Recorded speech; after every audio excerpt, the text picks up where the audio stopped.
Eu quero que você se foque aqui em Mateus, no capítulo 5, nessa sequência toda das bem-aventuranças, dos macários do reino de Deus, dos prósperos, segundo o Evangelho, não segundo o cristianismo, não segundo as igrejas, não segundo os pastores que aprenderam a se tornar discípulos de alguns gurus que davam significado e importância absoluta ao dinheiro que eles recebiam como sinal de prosperidade dos membros das suas seitas nas décadas de 60, o que acabou criando um espaço enorme para a teologia da prosperidade no mundo desenvolver o que desenvolveu e criar essa tragédia universal que acabou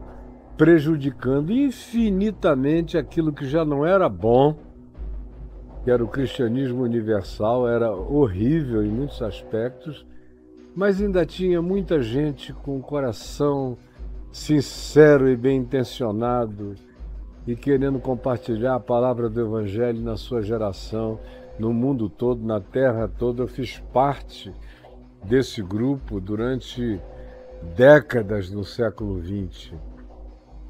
Mas o que aconteceu do final do século XX e início do século XXI em diante foi essa corrupção, esse emborcamento, foi esse Titanic que desceu direto para o abismo, como a gente vem assistindo, com sintomas horrorosos desse tipo de tragédia experimentada por aqueles que confessam o nome de Jesus, mas não sabem o que é o Evangelho, não praticam o Evangelho, não entenderam o Evangelho e são muito mais discípulos de Moisés e do Velho Testamento e das legislações do que do Evangelho da graça de Deus.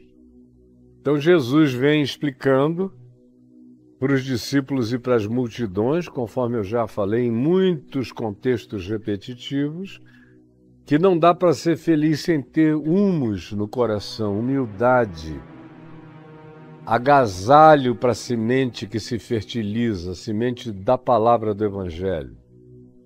Não dá para ser feliz sem solidariedade humana. Paradoxalmente, há uma felicidade no choro solidário, há uma consolação divina nessa manifestação.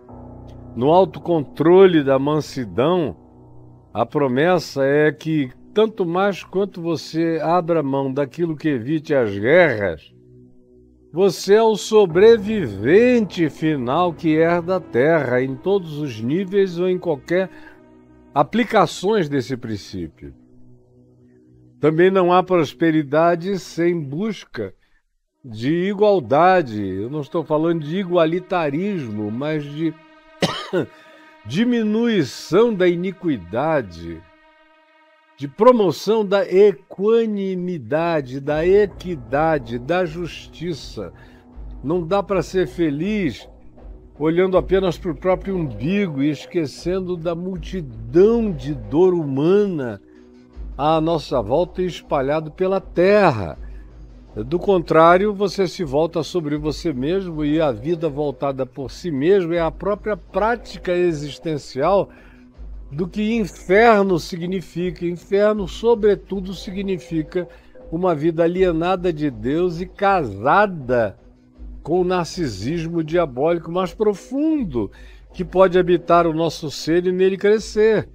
Assim como ninguém pode ser feliz sem ter misericórdia, sem ter um coração que se condoa da dor, da miséria, do próximo, da necessidade humana. Além do que, ao assim fazer, a gente estabelece um critério de acolhimento celestial da nossa própria vida. Os misericordiosos alcançam misericórdia.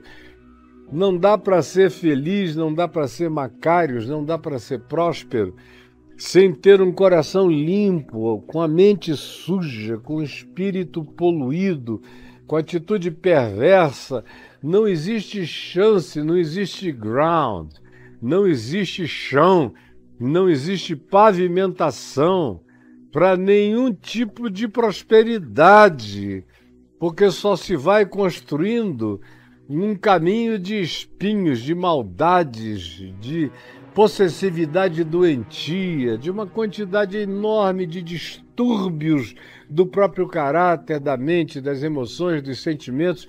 É só uma mente limpa, um olhar limpo, uma interpretação limpa que a gente alcança gradualmente vivendo e praticando o Evangelho, é que pode nos colocar nesse estado de bem-aventurança. Os pacificadores, os pontífices, os que estão no mundo não para erguer muralhas nem cavar fossos, mas para construir pontes.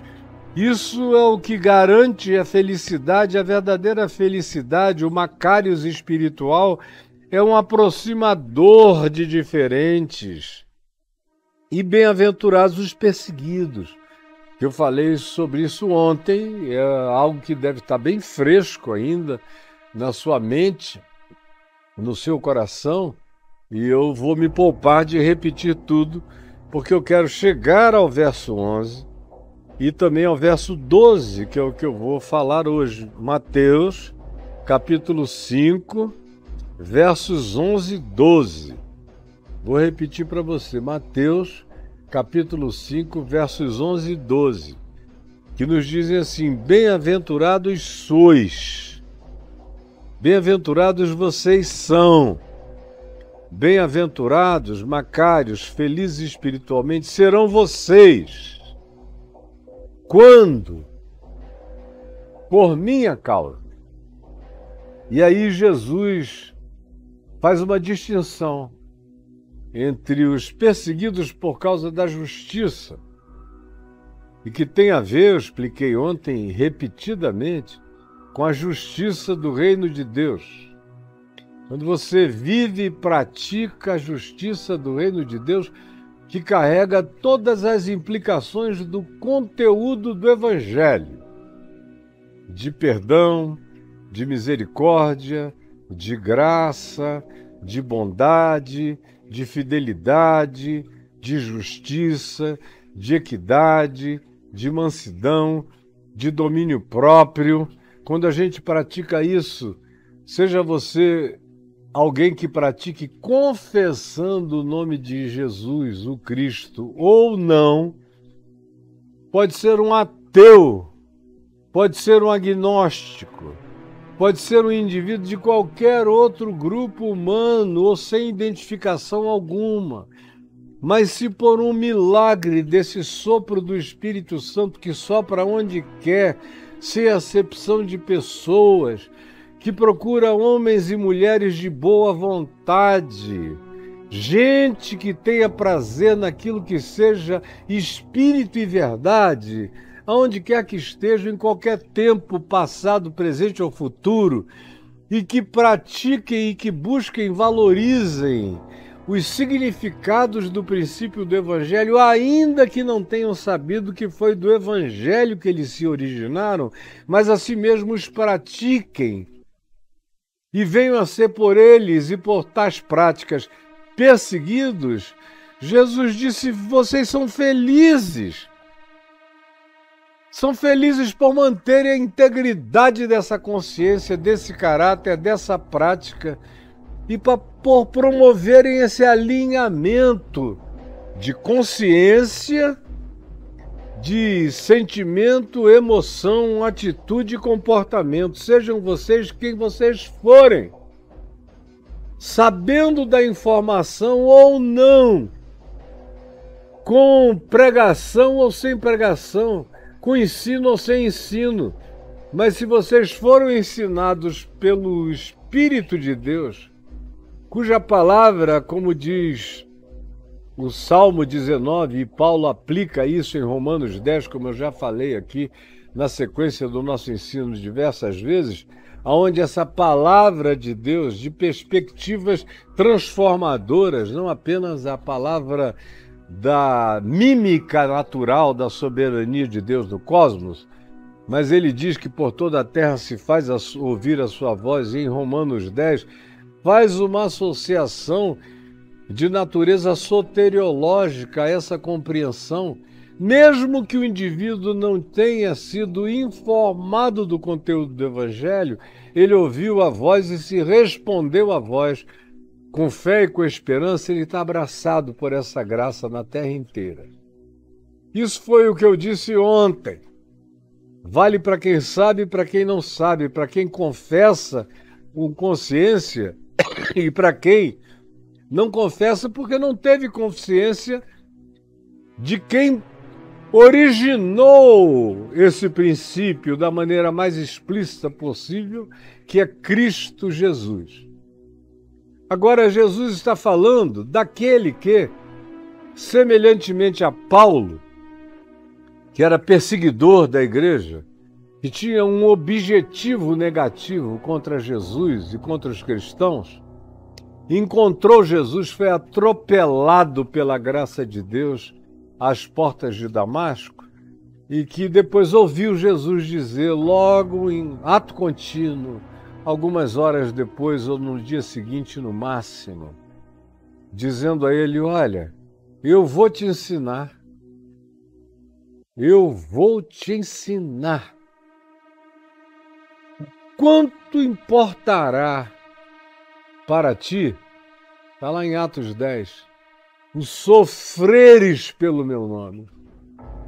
Você vai ser uma demonstração universal do significado de alguém que vai ser triturado pela religião, pelos judaizantes, pelos judeus fanáticos, por aqueles que, semelhantemente a você, desenvolveram um ódio enciumado dos discípulos de Jesus e que tem em você o pior inimigo das crenças judaicas originais deles. E vão perseguir vocês, e, na realidade, quem quer ter um mínimo de conhecimento de história sabe que os grandes perseguidores não foram os romanos, nem foi qualquer um outro povo, nem foi qualquer outra instituição, não foi nenhuma outra ideologia, não foi nenhum postulado filosófico greco-romano, não foi nada disso. Os grandes perseguidores, os perseguidores cotidianos, a perversidade diária, o desconforto de todo dia, na existência de Paulo, era provocada, os promotores da justiça da perversidade religiosa contra Paulo eram judeus fanáticos ou cristãos judaizados, chamados de judaizantes, e que queriam construir um híbrido do evangelho genuíno de Jesus com toda a lei de Moisés, como se fosse possível juntar as duas coisas. O que Paulo sabia que era impossível. O que o escritor de Hebreus sabia que era impossível. As cartas de Paulo são abundantes nesse sentido. A gente vê nos evangelhos Jesus deixando bem claro que aquelas realidades todas, a lei era, como Paulo veio a dizer depois, ela santa, justa e boa. Ela só era absolutamente impraticável na objetividade e na subjetividade. E agora vem Jesus e institui a possibilidade de que a gente aprenda princípios de vida que sejam praticados e que não sejam praticados olhando para o próprio umbigo, para moralismos autoglorificantes, mas fossem praticados manifestando amor por Deus no próximo. Por isso tudo tem a ver com perdão, com misericórdia, com amai os vossos inimigos e orai pelos que vos perseguem, com não julgueis para que não sejais julgados, com todos os princípios e mandamentos do amor praticado no Evangelho. Esse é o ensino a ser praticado e praticado muitas vezes em silêncio e outras vezes explicitamente declarando e confessando a origem motivacional da prática, que é Jesus e o seu Evangelho, como Paulo fazia. Paulo vivia o Evangelho e frequentemente dizia para tudo e para todos, em todas as oportunidades que ele tinha, de anunciar qual era a matrix daquela informação, de onde ela se originava para ele. E é nesse caso que nós estamos falando aqui, porque Jesus diz: bem-aventurados sois vós, são vocês, cada um de vocês, quando por minha causa, quando por objetivação completamente vinculada a Jesus e a consciência dele em nós, e a vida dele em nós, e a presença dele em nós, e o Espírito dele nos habitando, não como teoria doutrinária, mas como realidade existencial, pulsante, real. Em mim, em você, em quem quer que queira andar e viver com ele.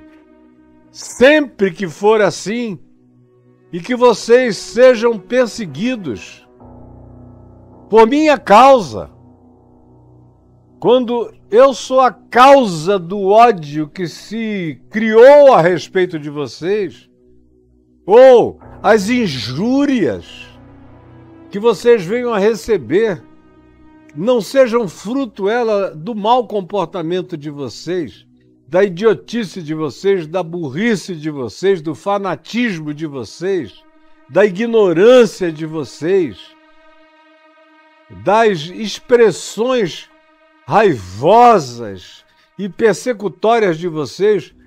Quando é assim, vocês estão sendo perseguidos justamente, ou seja, com justiça, porque vocês são os anti-evangelho insuportáveis.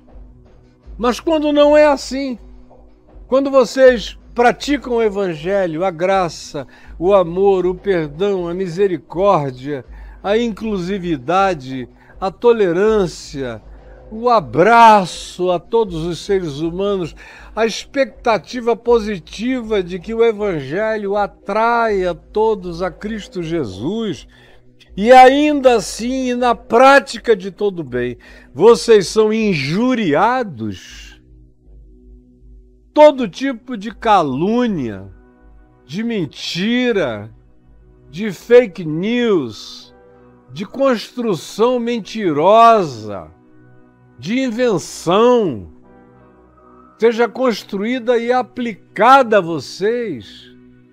Quando isso acontecer, sempre que acontecer, e vier também com as perseguições inerentes a tais injúrias, e também com as mentiras, com as invenções, com as narrativas construídas para serem coladas em vocês, para fazerem vocês a antítese da verdadeira tese do evangelho que vocês pratiquem e encarnem.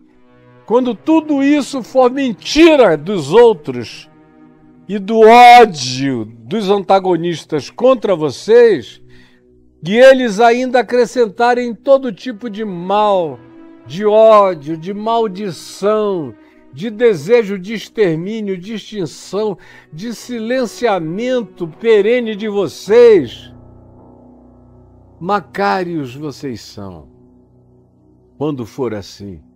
Prósperos segundo Deus vocês serão.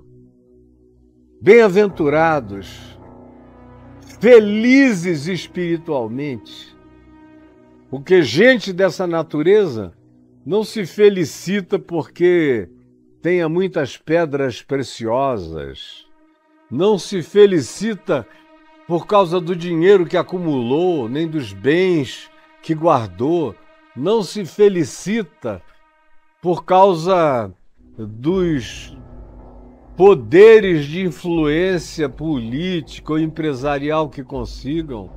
A felicidade deles não vem de conquistas circunstanciais, históricas e passageiras que cabem apenas entre o berço e a sepultura. Quando não seja esse o caso, mas vocês sejam pessoas que encarnem esse Evangelho de Jesus, bem-aventurados vocês são. Por isso, quando tudo isso de ruim for feito contra vocês, não murmurem, não caiam em autopiedade, não se tornem coitadistas, gente que sofre de coitadismo, não se transformem em seres autovitimados. Ao contrário, transformem isso em glória. Em glória, como disse Pedro. Não seja nenhum de vós perseguido como malfeitor, como ladrão, como mentiroso, como perturbador da paz, como desonesto, como entes sem caráter, mas ao contrário.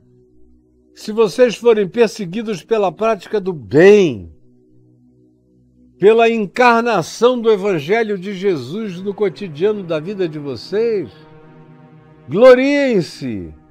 E aí Pedro afirma uma expressão linda, dizendo, porque sobre vós, preste atenção nisso, porque sobre vós repousa o Espírito da glória, o Espírito da Shekinah divina, o Espírito da glória e de Deus, está pousado sobre vocês.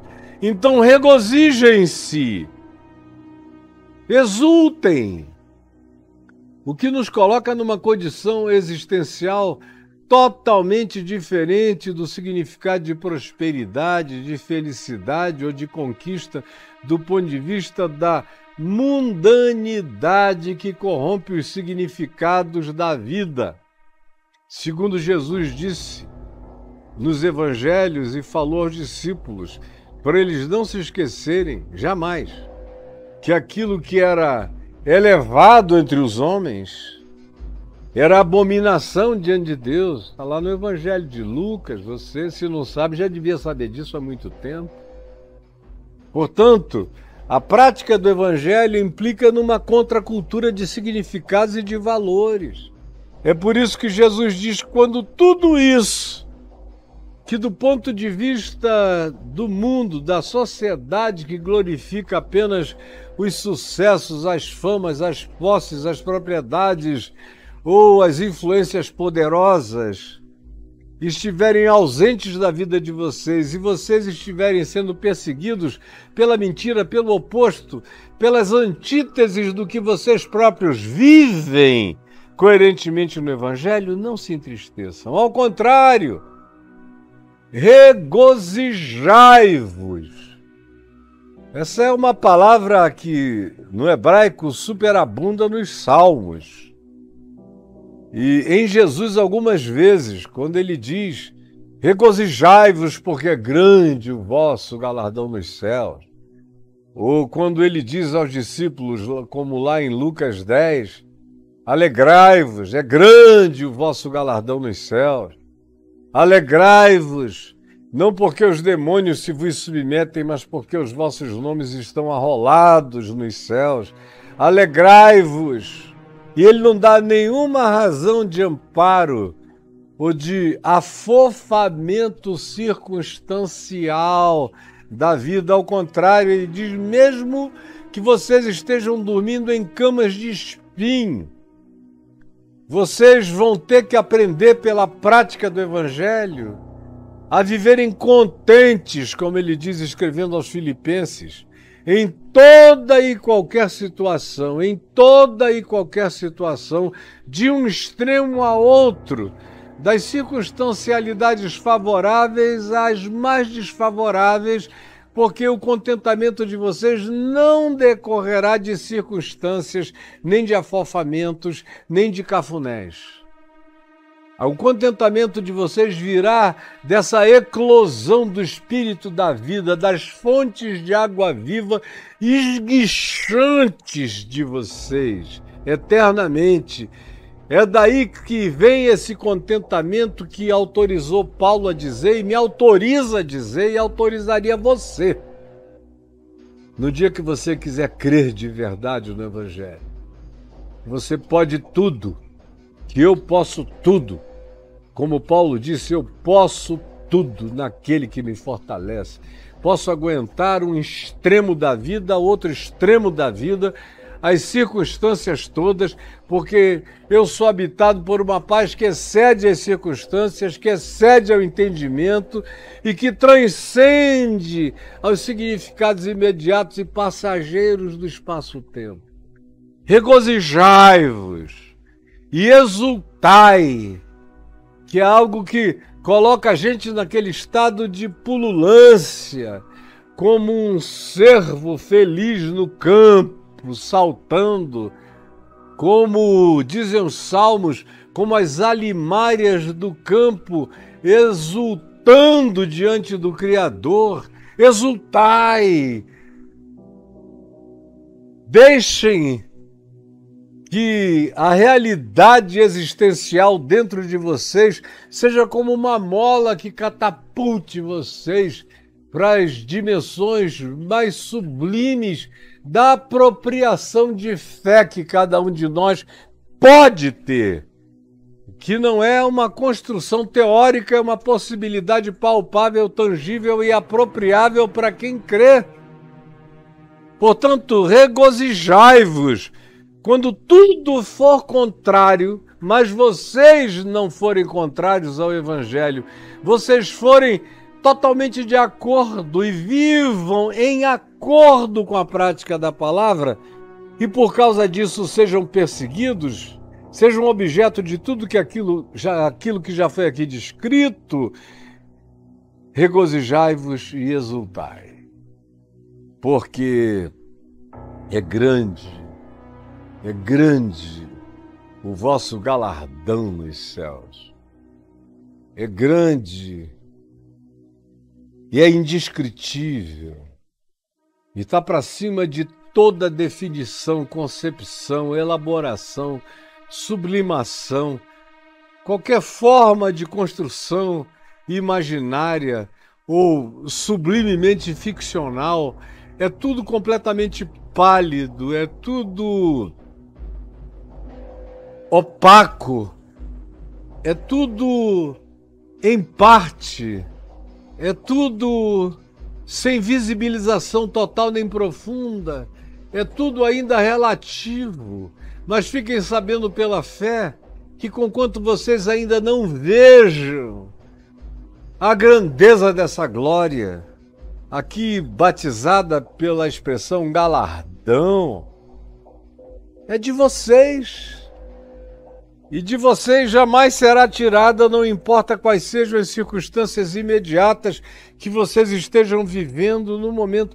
É grande o vosso galardão nos céus, como também já é grande o galardão do reino dos céus que me habita, porque o reino de Deus não é algo para ser esperado no futuro, é uma realidade que me habita no presente, como Jesus diz em Lucas 17, como ele diz em João 14, 16, sobre o Espírito Santo que nos habita, como os apóstolos, especialmente Paulo, afirmam sobre essa alegria ultra circunstancial que excede a todo entendimento, que essa habitação do reino de Deus em mim, no meu coração, não apenas numa perspectiva de futuro, mas de realidade existencial hoje, agora, aqui, no meu presente. Olhe bem para mim, você, olha bem para mim, nos meus olhos. Você está olhando para um homem cheio do reino dos céus, cheio do reino de Deus, sem nenhuma jactância. É a simplicidade infantil da minha fé que me faz garantir isso a você, que me faz viver, experimentar e andar como um quebra-gelo atravessando os polos do mundo, sabendo que eu vou chegar de acordo com a minha vocação celestial, a atingir a plenitude do meu chamado, que é me tornar um Cristo de Deus, é me tornar um herdeiro pleno de toda a herança de Cristo Jesus, de me tornar um pequeno Cristo, de me tornar um ser cristificado, que já está em processo de cristificação no espaço-tempo e que vai atingir a plenitude dele quando essa plenitude que transcende o espaço-tempo me abraçar definitivamente e for me colocando nas múltiplas dimensões das moradas infindáveis e das experiências inconcebivelmente sublimes de Deus, na eternidade do meu ser e do seu ser também. Esse é um chamado que me alegra, que me galardoa, que me faz exultar, que me faz viver em estado de regozijo mesmo quando dói. Que me faz viver em estado de regozijo mesmo quando mentem sobre mim, me injuriam, me perseguem, imaginam mal a meu respeito. Eu sei que existem milhares que pensam desse modo contra mim por causa de Jesus, porque Jesus se transformou numa pessoa insuportável, não para os ateus da terra, nem para os agnósticos do mundo, nem para os membros das outras religiões planetárias, mas, sobretudo, Jesus é a pessoa mais desconfortável no cristianismo ocidental, que é discípulo de Moisés e do Velho Testamento, mas não suporta o Evangelho. Como milhares de pessoas têm me dito nesses 50 anos de pregação do Evangelho, que é o tempo do meu ministério pregando até o dia de hoje, em 2023. Gente que diz: Caio, tudo que você diz é lindo, é maravilhoso. Eu não sei se você vive isso, mas para mim o que você prega é impraticável. É impraticável porque o Evangelho só é praticado pela fé e para quem mergulha de cabeça, para quem pula no vazio, no nada, crendo que vai ser abraçado pela verdade da graça de Deus e vai botar o pé na plataforma invisível, porém indestrutível, dessa caminhada que me faz atravessar todos os abismos da existência até chegar ao trono da graça, como diz Hebreus, na Epístola aos Hebreus, onde eu já estou ancorado. Já estou ancorado no trono da graça. E a âncora do trono da graça está ancorada em mim. Por isso é que nada me separa do amor de Deus em Cristo Jesus, como Paulo diz em Romanos 8. Regozijai-vos e exultai, porque é grande o vosso galardão nos céus. Pois assim, eles perseguiram os profetas que viveram antes de vós. Foi assim que trataram aqueles seres que, de acordo com Hebreus no capítulo 11, são aquelas pessoas das quais o mundo não era digno. Lembra lá de Romanos no capítulo 11? Que vai até o verso 34, falando sobre aqueles que pela sua vida honraram a fé. E que, aliás, que foram honrados pela fé. E aí do verso 35 em diante começa uma lista de tragédias, falando daqueles que, contra tudo, contra todos e apesar de qualquer coisa, mortos, decapitados, cerrados pelo meio, perseguidos, vivendo nos antros da terra, abominados e aborrecidos por todos, todavia não negaram a fé, honraram a fé. Contra todas as circunstâncias da vida, eles não retrocederam em momento algum, porque afinal de contas Jesus diz: é na vossa perseverança que ganhareis as vossas almas. E se vocês aprenderem isso e tiverem a alegria desse regozijo, se vocês estiverem nesse projeto de vida, nesse estilo de vida, nesse convite à encarnação do Evangelho, o privilégio maior das existências de vocês, o privilégio maior das existências de vocês, vocês se transformarão em Isaías contemporâneo, em Jeremias contemporâneo, em Ezequiéis contemporâneos, em Oséias, Amós, Obadias contemporâneos, em gente que viveu contra todo status quo e apesar de todas as perseguições, praticamente nenhum deles morreu de morte natural, a maioria deles foi sacrificada, apedrejada, cerrada pelo meio ou marginalizada para morrer em exílio sem companhia. Mas essa é a grande promessa de galardão que Jesus faz, é dizer, eles fizeram assim com essas pessoas das quais o mundo não era digno. Farão assim com vocês também, se vocês viverem de fato como meus discípulos.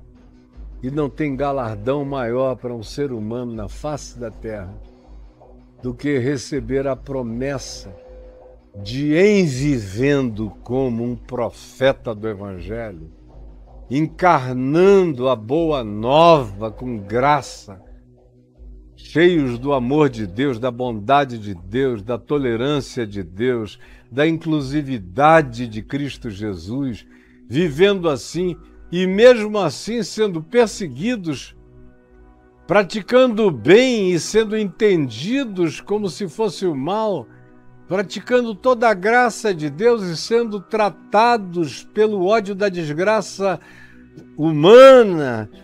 Não se acabrunhem, nem fiquem frustrados, porque vocês não estão aqui para não serem frustrados.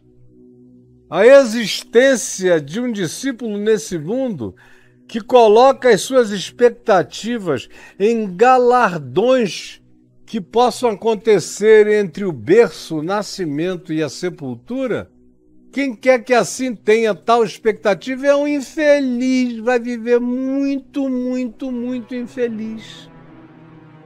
Como muitos pastores, não tendo aguentado a frustração que o cristianismo vem produzindo nas últimas décadas.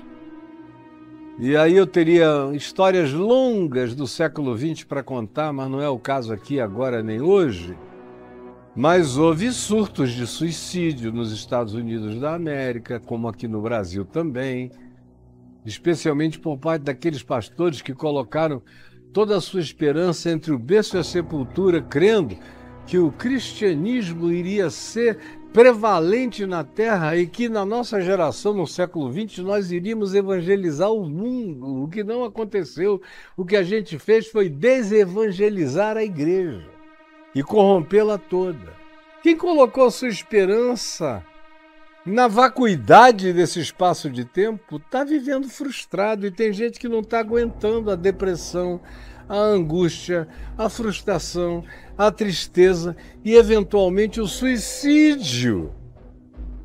Porque a sua esperança não estava nos céus.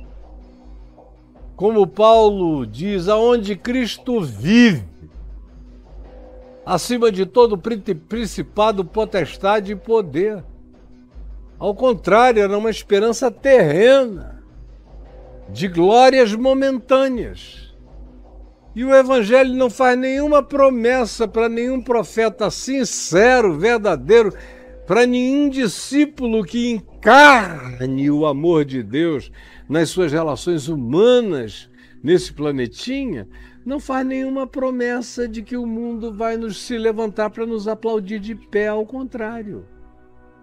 Mas se você mantiver esse equívoco como esperança falsa dentro de você, o melhor que pode te acontecer é viver de depressão em depressão, de tristeza em tristeza, de mágoa em mágoa. E o pior que pode te acontecer é não aguentar a dor da frustração e tirar a própria vida. Como eu vejo dezenas de pessoas que eu conheço, gente boa, mas que não transcendeu no Evangelho segundo Jesus. Ao contrário, colocaram as suas bases e seus fundamentos naquilo que pode acontecer só no espaço-tempo entre o berço e a sepultura, e viram qual foi o resultado, o bumerangue negativo que caiu sobre o cristianismo, que é apenas uma designação que vem do imperador Constantino para cá, mas que não tem nada a ver com o evangelho original de Jesus. Mas a maioria dos cristãos são discípulos do cristianismo constantiniano e não da pureza simples do evangelho de Cristo.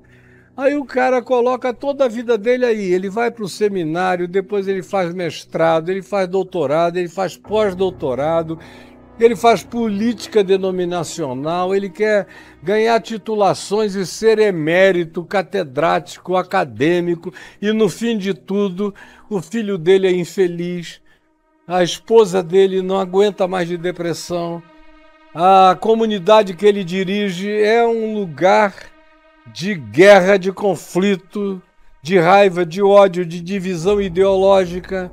As ambições dos colegas ministeriais dele são todas elas ambições de gente que quer poder na mão, e é onde a transcendência do evangelho morreu, desapareceu. Aí o que ficou é aquilo que Paulo diz em Romanos, no capítulo 15, preste atenção, olha aqui nos meus olhinhos. Paulo diz, porque se a nossa esperança em Cristo se limita apenas a esta vida, nós somos os mais infelizes de todos os homens. É melhor ser um ateu do que ser um cristão cujas esperanças se limitam apenas a esta vida. A vitória da igreja e do cristianismo, infeliz será você. É melhor ser um agnóstico, é melhor ser uma pessoa de qualquer outra perspectiva, porque pelo menos ela não vive a ilusão de receber glórias deste mundo na terra, que é uma promessa que Jesus disse que só o diabo faz. Tudo isso eu te darei se prostrado me adorares, não é um convite de Jesus, é um convite do diabo.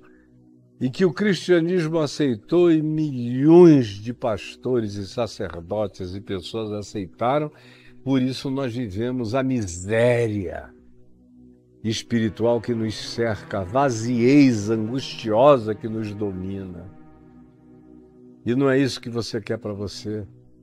Não é isso que eu quero para você.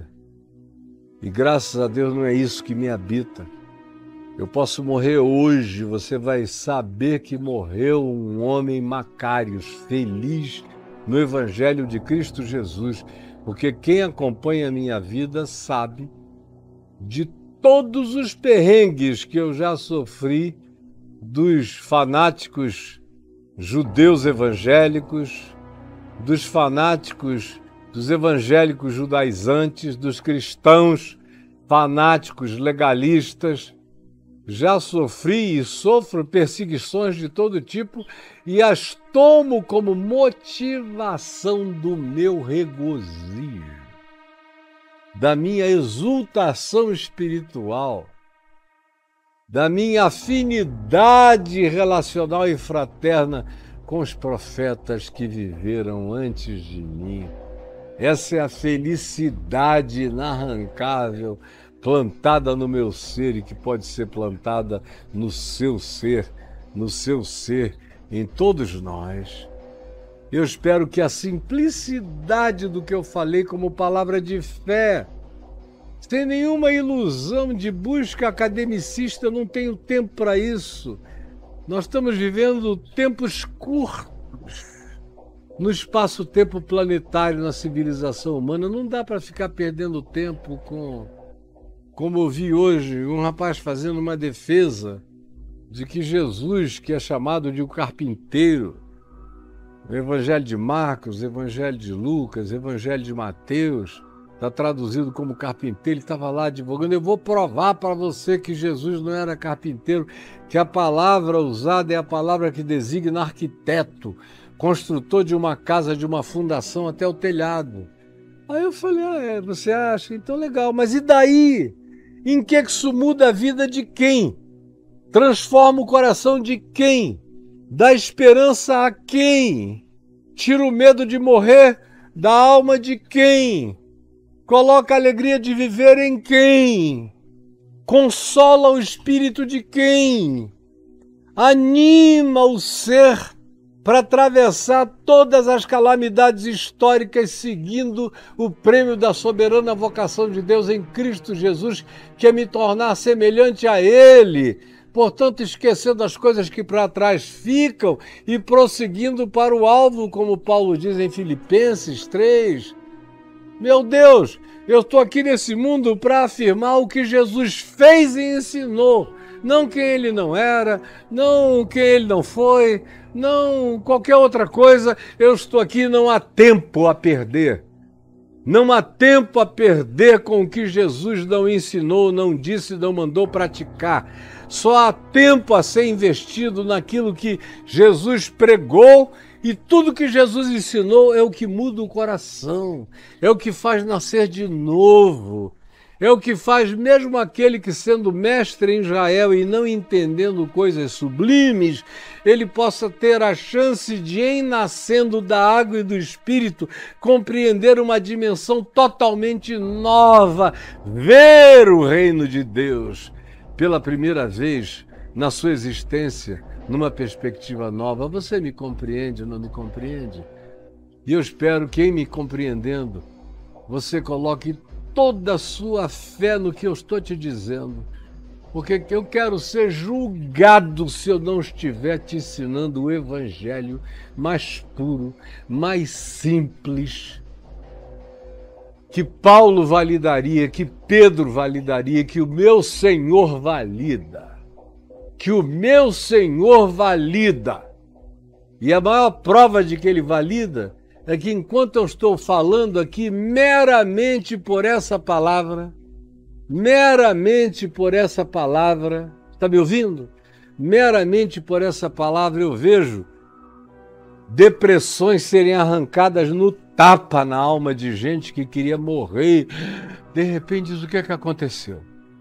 Palavra de Deus, a palavra da fé, a palavra da ressurreição, a palavra da esperança, o fator ressurreição eclodiu do coração. E o indivíduo que queria morrer agora quer viver para sempre em Cristo Jesus. Essa é a demonstração, são sinais que se seguem, são mentes pacificadas, são espíritos ancorados na paz que excede a todo entendimento. Esse é o valor, esse é o significado, essa é a riqueza, esse é o tesouro, esse é o galardão.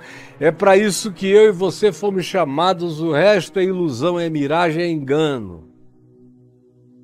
E, infelizmente, muitos de vocês nunca viveram outra coisa senão aquilo que vocês chamam de fé, e que nunca foi fé segundo o Evangelho, mas são apenas crenças da igreja, e que não produzem a ebuliência existencial das fontes de água da água da vida emanando do nosso ser e do nosso coração.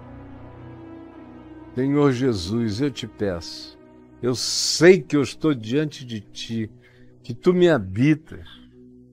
Eu estou orando, falando para fora para ser ouvido pelos que me veem. Mas eu sei que a nossa conversa é aqui dentro, meu diálogo contigo é aqui dentro, tu me habitas, tu cresces em mim, tu foste gestado em mim, tu cresces na maturidade do Filho de Deus do meu ser, amadurecendo a minha vida como Filho de Deus no mundo, na terra, até eu mergulhar na plenitude absoluta de todas as coisas. Eu te peço que, assim como tu tens trabalhado com verdade transformadora na alegria do meu coração, tu faças isso no coração de pessoas aqui e no mundo inteiro. É o que eu te peço com toda a força do meu ser, em teu nome, Senhor Jesus. E com a alegria de que o Espírito Santo está soprando em toda parte. Muito obrigado. Em teu nome, meu Senhor amado. Amém e amém.